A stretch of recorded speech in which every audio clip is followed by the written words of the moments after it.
राजपात राय, बेगम हजरत महल, हजरत मौलाना Abid Bano Begum, Ahmadi Bano Begum, Mohammad Abdurrahman, मौलाना मजरुल हक, Ashfaqullah Khan, Syed Ahmad Khan, Abdul Gaffar Khan, Nawaz Wajid Ali Shah, Mahmood Hasan दोबे, Mahatma Gandhi, Subhash Chandra Bose, Lal Bahadur Shastri, Rajendra Prasad, Jawaharlal Nehru, B R. Ambedkar ji, मौलाना अब्दुल कलाम आजाद, मौलवी Alauddin Haider, फैयदूस Khan, मकफूर Ahmad एजाजी, Ahmadullah Shah, Asif Ali, अवधिन Bihari, Sarojini Naidu, Abid Hasan, KM. Munish, Abdul बारी, डॉक्टर जाकिर हुसैन, मोहम्मद बरकतुल्लाह भोपाली, खान बहादुर खान रोहिणी।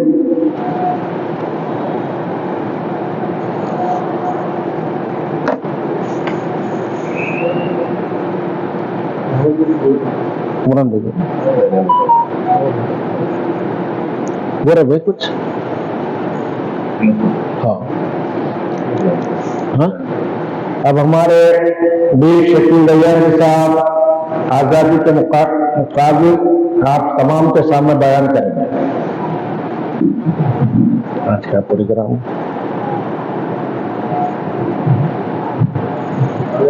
हाँ बेटा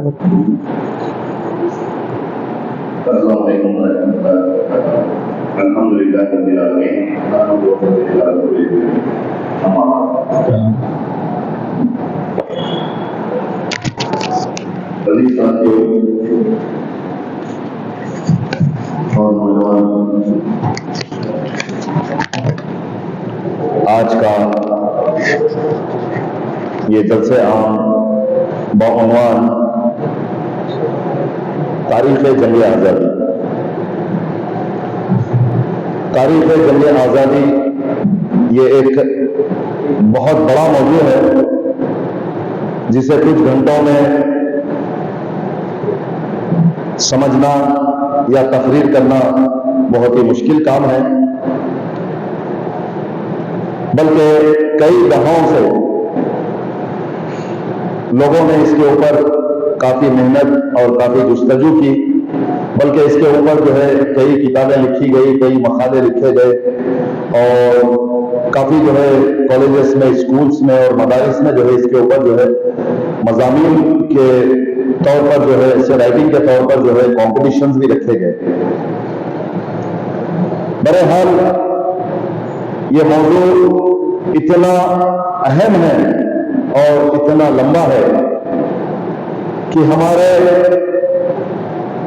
बुजुर्गों और आबा व अजदाद ने लगभग 200 साल के करीब अंग्रेजों से मुकाबला किया। न सिर्फ अंग्रेजों से मुकाबला किया बल्कि हमारे व आबा अजदाद ने इस मुल्क को बचाने के लिए, इस मुल्क की हिफाजत के लिए, इस मुल्क को संवारने के लिए अपनी न सिर्फ माल खर्च किया बल्कि जान और माल से दोनों भी तरीके से जो है अंग्रेजों से मुकाबला करके 2 सदियों तक उनके सामने जो है चट्टान की तरह ठहरे रह करके इस मुल्क को बचाने में कामयाब हुए। तो अजीज साथियों और दोस्तों, क्योंकि आने वाले मेहमान में कुछ वक्त हो सकता है, इसीलिए मैं जो है आप लोगों के सामने ठहरा हूं। ताकि कुछ अपने ख्यालात का इजहार करूं। अजीज साथियों और दोस्तों, सबसे पहले मैं आप लोगों को यह तारीफ बताने की कोशिश करूंगा ताकि इसको जो अंग्रेजों ने यहां आकर के हमारे मुल्क को किस तरीके से जो है कब्जा किए, किस तरीके से काबिज हुए और किस तरीके से जो है हमारे मुल्क में जो है लूट मार किए, इसके पीछे दरअसल साजिश क्या थी, मैं उस तरफ आप लोग की तवज्जो चाहूंगा। अजीज साथियों दोस्तों, ये बहुत ही अहम है कि हमको जो है अगर किसी बीमारी का इलाज करना होता है तो उस बीमारी के इलाज के लिए उसके असबाब को जानना बहुत जरूरी होता है। जब असबाब को जाने बिना अगर आप उसका इलाज करेंगे तो वो मर्ज खत्म नहीं होगा। अगर बीमारी को जाने बिना अगर आप किसी दवाई का इस्तेमाल करेंगे तब भी आपका इलाज मुकम्मल नहीं हो पाएगा। तो अजीज साथियों और दोस्तों, इसी के मुताबिक मैं आपको ये समझाने की कोशिश करूंगा, ये बताऊंगा कि सबसे पहले ये ईस्ट इंडिया कंपनी जो हिंदुस्तान को आई है, इसकी बुनियाद कहां से आती है। सन 31 दिसंबर 1600 को यूनाइटेड किंगडम यानी इंग्लैंड के अंदर वहां का एक बड़ा ताजिर और वहां की मलिका एलिजाबेथ के साथ मिलकर के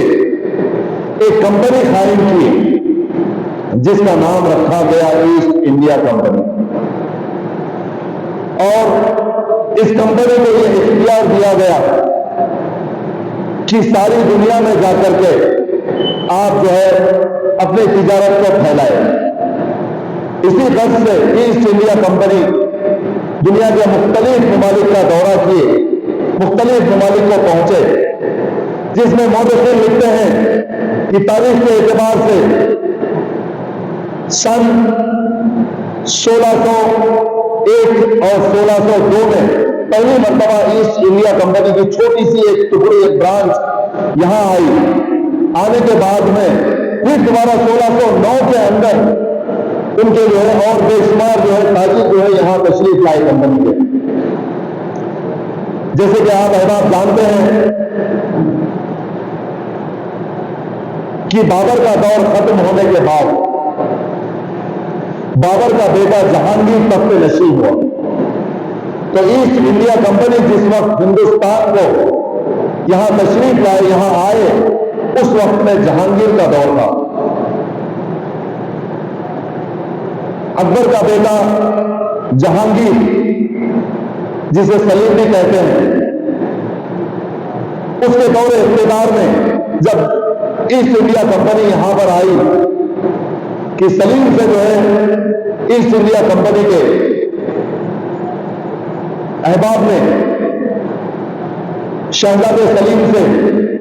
इजाजत मांगी कि हमें आपके इस मुल्क में जो है तिजारत करने की इजाजत दीजिए। तो शहजादे सलीम ने उन्हें एक तहरीरनामा हवाले किए कि आप जो है मुल्क के मुख्तलिफ हिस्सों में जो है अपनी कंपनी कायम करिए और वहां से अपनी तिजारत करिए। तो सबसे पहले ईस्ट इंडिया कंपनी हिंदुस्तान के अंदर जहां पर कायम की गई, उसकी एक शाख जो है आपके कलकत्ता के अंदर, बंगाल के अंदर कायम की गई, दूसरी शाख जो है गुजरात के अंदर कायम की गई और तीसरी शाख जो है मद्रास के अंदर कायम की गई। अजीज साथियों और दोस्तों, इनकी साजिश की इंतहा अगर आप समझेंगे, पहचानेंगे, तो उन इलाकों का इंतखाब किए इन लोगों ने जहां पर समंदरी इलाके करीब होती थी, समंदरी बंदरगाहें करीब होती है। चलिए, जैसे जैसे जो है जहांगीर का दौर खत्म हुआ, ये लोग जो है बहुत ही नर्म मिजाजी के साथ यहां के अवाम को, यहां के नवाबों को, यहां के बादशाहों को धोखा देते हुए, अपने जो है शिकंजे को जो है मजबूत करते हुए, अपने जो है पुरफरेब इरादों को लेकर के हिंदुस्तान की जमीन पर बहसियत ताजिर आहिस्ता आहिस्ता फैले। अजीज साथियों और दोस्तों, मैं अपने उन्वान को रोकते हुए यहां पर आपको जो है एक तरफ इशारा करता हुआ चलूं। वैसे तो हिंदुस्तान में जो है बहुत सारे ममालिक से जो है लोग यहाँ पर आए, जैसे कि जो है तुर्की से जो है लोग आए, जिन्हें जो है साबिका दौर में जो है तुर्कल्लू कहा जाता था। ईरान से लोग आए, अफगानिस्तान से आए, इसी तरीके से जो है अरब से भी हमारे आबा व अजदाद आए। याद रखिए, मुगल भी आए, लेकिन जितने भी लोग यहाँ पर जो है मुल्क में आए, मुल्क को उन्होंने कभी लूटा नहीं है, बल्कि मुल्क को जो है तरक्की देने के लिए जो है अपनी जाने कुर्बान कर दी और मुल्क को तरक्की दिलाने के लिए जो है अपने तमाम के तमाम असबाब को इस्तेमाल किया। खासकर उन्होंने जो मुल्क को तरक्की दिलाने के लिए अपने असबाब का इस्तेमाल किया, उसमें तालीम और अपना माल, अपना हुनर सब कुछ लगा दिया। और यहाँ आकर के जब जो है बसे खास में जो है मुगल हो, ईरान के लोग हो, तुर्किस्तान के लोग हो, तुर्क के लोग हैं, और जो है अफ्रीका से लोग आए और अरब से लोग आए, लेकिन उन्होंने यहाँ से जो है माल को लूटा नहीं है, बल्कि जो है यहाँ पर लाके अपने माल को जो है किया, अपने तिजारत किए और साथ ही साथ जो है मुल्क को तरक्की दिलाए। जिसकी जीती जागती मिसाल जो है कुतुब मीनार है, ताजमहल है। इसी तरीके से जो है हिंदुस्तान में जो है कई ऐसे मुकामात है जिन्होंने हिंदुस्तान को जो है पहचान दी। तो अभी साथियों और दोस्तों, मैं अपने उन्वान पर दोबारा वापस आता हूँ। तो मैं ये कहना चाहता था, मैं ये बता रहा था आपकी बात में, कि इन लोगों ने जो है जहांगीर के दौर में जिन मुकामात पर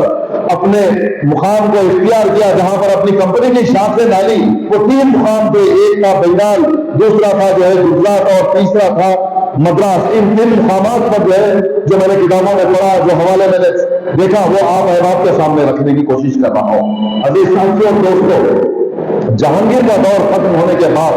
जहांगीर का बेटा शाहजहां तख्त नशीब हुआ। आहिस्ता आहिस्ता जिस तरीके से शाहजहां का दौर हम जानते हैं कि शाहजहां जो है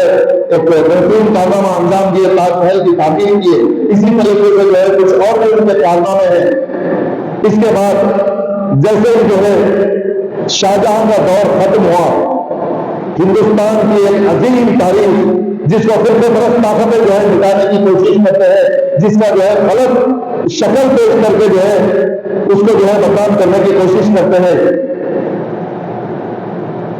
औरंगजेब रहमतुल्लाह अलैह का जब दौर आया, तो औरंगजेब वही शख्सियत है जिसने सारी दुनिया में जो है हिंदुस्तान को जो है वो नाम दिया और जो है वो तरक्की दिए। और जो है हिंदुस्तान की जीडीपी औरंगजेब रहमतुल्लाह अलैह के दौर में जो है जो जीडीपी थी, आज तक के उस मुकाम को कोई नहीं पहुंच सका। बल्कि मैं जो है अगर ये ना कहूं तो मेरी तकरीर जो है मैं समझूंगा कि अधूरी है।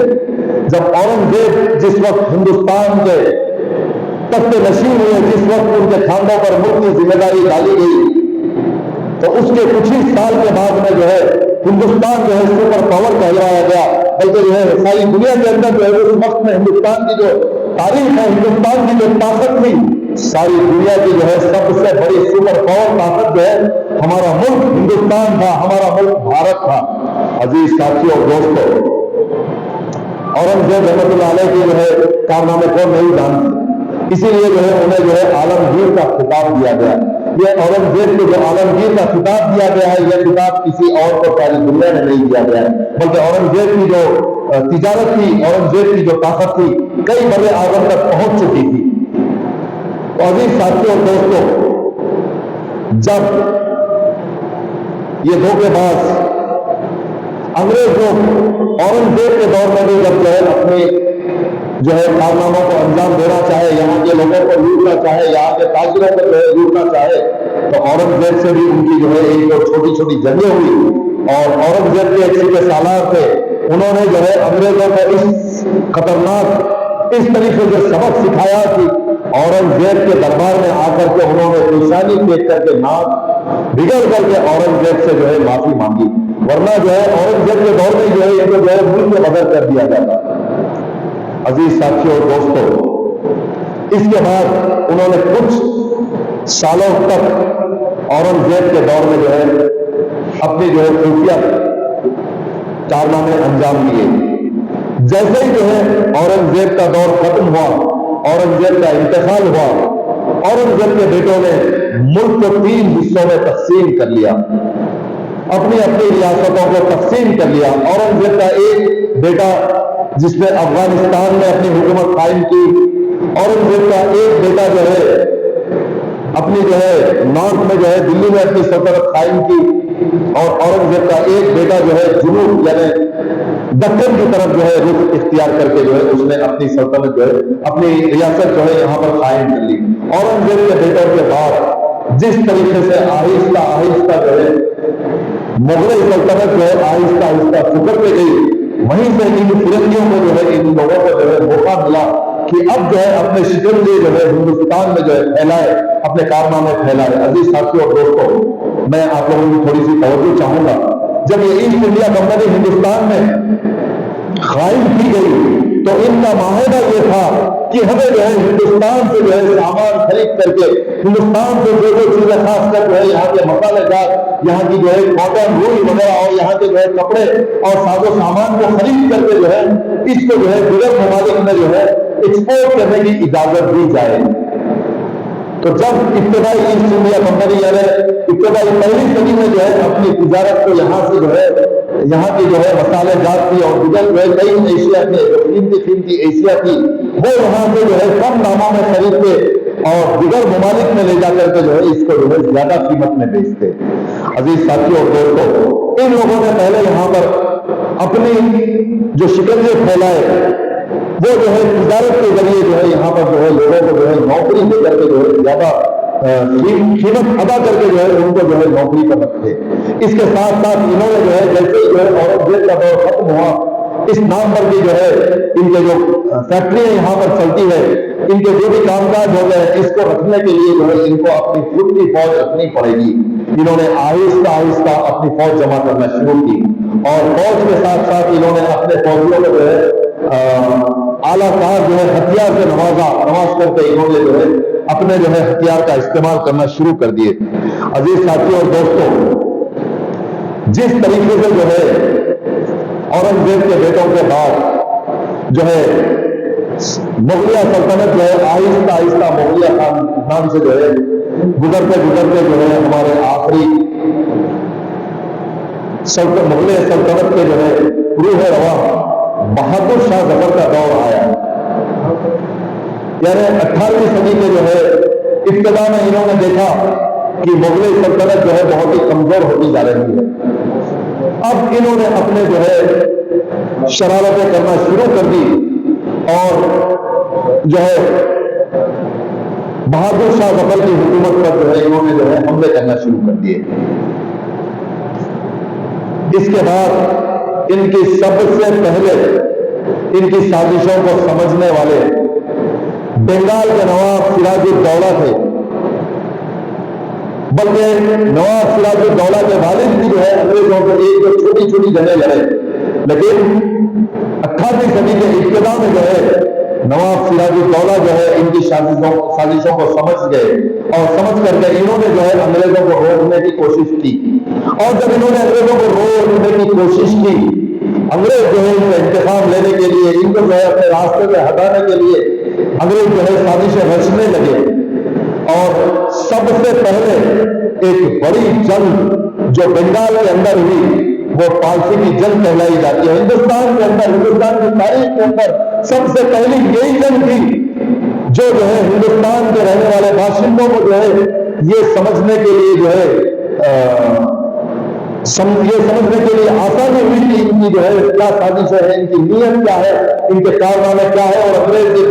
British company east India company चाहती क्या है। अजीज साथियों दोस्तों, जब जंग के मैदान में एक नौजवान जिसका नाम नवाब सिराजुद्दौला था, जो है बंगाल का नवाब था, इसने अंग्रेजों को इस तरीके से सबक सिखाया कि सौों की तादाद में अंग्रेजों की जो है लाशें जो है मैदान में, फांसी के मैदान में जो है बिखरी पड़ी थी। अंग्रेज जो है मैदान छोड़ करके भागने पर मजबूर हो गए। कुछ अरसा गुजरा, दोबारा अंग्रेजों ने जो है नवाब सिराजुद्दौला के जो है दायरे को तंग करना शुरू किए, तो नवाब सिराजुद्दौला फिर एक मरतबा जो है अंग्रेजों से जो है जंग करने लगे। अजीज साथियों दोस्तों, ये हमारे मुल्क की एक जो है बदनुमा तारीख है। जब कभी जो है जहां कहीं जो है एक हक वो शख्स जो है उठता है और उठ करके जो है हक का पर्चा जो है थामे हुए जो है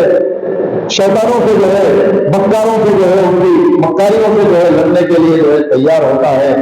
तो अफसोस हमारे अंदर से जो है गद्दार पैदा होता है। तो इसी तरीके से जो है नवाब सिराजुद्दौला के पास भी जो है उनका जो है नमक खा करके जो है एक सांप पल रहा था, जिसने जो है नवाब सिराजुद्दौला की जो है मुखबरी करके जो है नवाब सिराजुद्दौला को जो है धोखा दे करके जो है उनकी जो है फौज के 2 हिस्सों में तकसीम कर दिया। इसके बदले में यह हुआ कि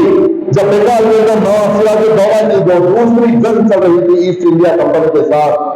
नौजवानी की हालत में जो है नवाब सिराजुद्दौला को गिरफ्तार कर लिया गया और नवाब सिराजुद्दौला को जो है शहीद कर दिया गया। जब नवाब सिराजुद्दौला शहीद हुए, उस वक्त में जो है दूसरी बड़ी ताकत हिंदुस्तान के अंदर जो है, मैसूर के अंदर जो है हैदर अली टीपू सुल्तान के वालिद मोहतरम जो है मौजूद थे। वालिद मोहतरम जब यहाँ पर बंगाल के अंदर नवाब सिराजुद्दौला के साथ जंगें होती, तो हैदर अली जो है उनकी जो है साजिशों को समझते और हैदर अली के साथ भी जो है ये ईस्ट इंडिया कंपनी का वही रवैया था जो नवाब सिराजुद्दौला के साथ था। हैदर अली भी जो है इनके साथ जो है इनकी शर्तें मानने पर जो है इनकार करते, तो हैदर अली को भी जो है धमकियां दी जाती थी। और जो है जिस वक्त जो है टीपू सुल्तान अभी नौजवानी की हालत में थे, हैदर अली के साथ भी जो है ईस्ट इंडिया कंपनी की जो है छोटी मोटी जंगें, छापेमार जंगें होने लगी। हैदर अली भी जो है उनको मुंहतोड़ जवाब देने लगे। जब जो है हैदर अली जो है इंतकाल के करीब आए, जब वो जो है आखिरी वक्त आए, तो अपने बेटे टीपू सुल्तान को जो है आपने नसीहत की, अरे टीपू बेटा याद रखो, ये अंग्रेजों के जो है नीयत ठीक नहीं है, ये चाहते हैं कि सारे मुल्क को जो है गुलाम बनाया जाए, मुल्क को लूटा जाए। अब इसके बाद बंगाल के बाद इनकी जो दूसरी नजर है वो जो है नजर हम पर है, मैसूर पर है, मैसूर की सल्तनत पर है। तो याद रखना, इनके साथ कभी माहिदा ना करना, इनके आगे कभी घुटने ना टेकना, बल्कि जो है मरते दम तक इनका मुकाबला करना। हैदर अली की नसीहत पर जो है शेर मैसूर टीपू सुल्तान भी जो है अंग्रेजों से जो है उलझ गए और अंग्रेजों के साथ भी जो है मुकाबला करने लगे। अजीज साथियों और दोस्तों, वो शेर मैसूर टीपू सुल्तान कौन नहीं जानता, सारी दुनिया में जो है मशहूर है। आज जो है कुछ शरपसंद ताकतें अंग्रेजों के हम नवाबी ये चाहते हैं कि जो है शेर मैसूर टीपू सुल्तान की तारीख को मिटा दे। टीपू सुल्तान के जो है यहाँ कहीं जो है उनकी तारीखें हैं, उनकी तारीखों को मिटाया जा रहा, बल्कि जो है जो स्कूल में जो सबक पढ़ाया जाता था उसमें से भी जो है टीपू सुल्तान की तारीख को जो है मिटाने की कोशिश की जा रही है। अजीज साथियों दोस्तों, मैं अपने उन्वान की तरफ आऊंगा। जिस तरीके से शेर मैसूर टीपू सुल्तान ने अंग्रेजों से मुकाबला किया, हिंदुस्तान की तारीख जिंदा है। आज मरते दम तक हिंदुस्तान जब तक रहेगा, सदियों तक जो है टीपू सुल्तान को याद किया जाएगा, टीपू सुल्तान की तारीख को रखा जाएगा। टीपू सुल्तान की तारीख हमारे दिलों में है, हमारे जो है तारीख में जो है टीपू सुल्तान की तारीख नक्श की गई, ऐसे नक्श की गई जब पत्थरों पर नक्श की गई, जब तक के पत्थर रहेंगे, जब तक के जो है टीपू सुल्तान की तारीख जो है हिंदुस्तान के साथ जुड़ी रहेगी। अजीज साथियों और दोस्तों, जब east India company Tipu Sultan के साथ जो है मैसूर के एक मैदान में जो है जब जो है आमना सामना हुआ, तो टीपू सुल्तान वही टीपू सुल्तान है जिसने सारी दुनिया को आज जो राकेट जंगों में इस्तेमाल की जाती है, सबसे पहले राकेट का इजाद करने वाला शेर मैसूर टीपू सुल्तान है। जब अंग्रेजों ने देखा कि उनके ऊपर जो है हवा से जो है कुछ ऐसी शय आ रही है जो आपकी शक्ल में आ रही है, और जैसे उनके पास गिरता है एक छोटा सा जो है लोहे का टुकड़ा गिरता है और फटता है, तो जो है बेशुमार जो है उनकी फौज जो है परेशान हो जाती है और उसके धमाके से उनके दिल दहराए जाते, उनके दिल फट जाते, उनकी जान मारी जाती है, उनके दिल जो है गले में आ जाते। तो अंग्रेज जो है मैदान छोड़ करके भागने पर मजबूर हो जाते और जो है वो परेशान हो जाते कि शेर मैसूर टीपू सुल्तान ये कौन सी ऐसी ताकत लेकर के आया, ऐसी कौन सी शेर लेकर के आया कि जो है एक छोटा सा जो है लोहे का टुकड़ा आकर के गिरता है तो हमारे कई लोग जो है मर जाते हैं, शहीद हो जाते हैं, जख्मी हो जाते हैं। तो अंग्रेज जो है मैदान छोड़ करके भागने पर मजबूर हो गए और जो है टीपू सुल्तान के इलाके को छोड़ने पर मजबूर हो गए। लेकिन अजीज साथियों और दोस्तों, ये ऐसी कौम है कि इनको जो है किसी भी अगर जो है बुरे नाम से नवाजा जाए तो कम है। जिस तरीके से हम जो है कुछ जो है जहरीले जानवर को जानते हैं, वो बार बार डसता है, मरता है, लेकिन अपनी फितरत पर दोबारा वापस आता है। तो ये कौम भी ऐसी ही है, क्योंकि इनके पास में जो है इनका एक जज्बा होता है कि वो अपने मुल्क के लिए जो है मर मिटने के लिए तैयार रहते हैं। तो उन्हें ईस्ट इंडिया कंपनी जिस मकसद के लिए यहाँ भेजा गया, वो अपने मकसद में कामयाब होने के लिए एक अगर मर जाता तो दूसरा उसकी जगह ले लेता, दूसरा मर जाता तीसरा जो है जनरल उसकी जगह ले लेता। तो अजीज साथियों दोस्तों, इन्होंने जिस वक्त एक जनरल कत्ल किया गया, मर गया टीपू सुल्तान के हाथों, उसकी जगह दूसरे जनरल को जिम्मेदारी दी गई। 2 साल बाद दोबारा जो है टीपू सुल्तान से दोबारा फिर जो है जंग की गई। दोबारा जब जंग हुई तो फिर से मैं कहते हुए अफसोस के साथ ये कह रहा हूं, अपनी जुबान में जो है यहां खोल रहा हूं, मुखबिर जिस तरीके से जो है हमारे अंदर जो है गद्दार पैदा होते हैं, हर जगह गद्दार होता है। मीर सादिक अली यहां पर भी जो है गद्दार जो है टीपू सुल्तान को भी धोखा देकर के जो है टीपू सुल्तान के महल में जब हमला किया गया, टीपू सुल्तान के महल में पीछे के रास्ते से जो है ईस्ट इंडिया कंपनी की एक टुकड़ी को जो है अंदर दाखिल कर दिया, और वहां पर भी जो है दूसरी जंग के बाद टीपू सुल्तान को जो है उनके जो है महल में कैद कर लिया गया। तो ये वही शेर मैसूर टीपू सुल्तान थे जिसके नाम से जो है अंग्रेज जब नाम लिया जाता तो थर्राते थे, उनके सामने फैलने से भी जो है कांपते थे। उनका मुकाबला करने से पहले जो है सिर्फ उनका नाम लिया जाता तो मैदान छोड़ करके भागने पर मजबूर हो जाते थे। और नाम जब भी जो है जंग के मैदान में आते तो जो है बिना जंग लड़े जो है कुछ फौज की टुकड़ी जो है हथियार डाल करके जो है मैदान छोड़ करके भागने पर मजबूर हो जाती थी। लेकिन अजीज साथियों दोस्तों, बहुत ही अफसोस के साथ जब टीपू सुल्तान के जो है महल के अंदर जो है ये लोग दाखिल हुए और टीपू सुल्तान को जो है उनके जो है एक कमरे के अंदर जो है गिरफ्तार कर लिया गया। गिरफ्तार करने के बाद टीपू सुल्तान को ला करके जो है कई कोशिशें रखी गई, और वही मर्द मुजाहिद शेर मैसूर टीपू सुल्तान ने जो है अंग्रेजों की जो है पेशकश को रद्द करते हुए टीपू सुल्तान ने बहादुरी के साथ ये कहा, 100 साल की गीदड़ की जिंदगी से बेहतर एक दिन की शेर की जिंदगी, शेर की मौत बेहतर है।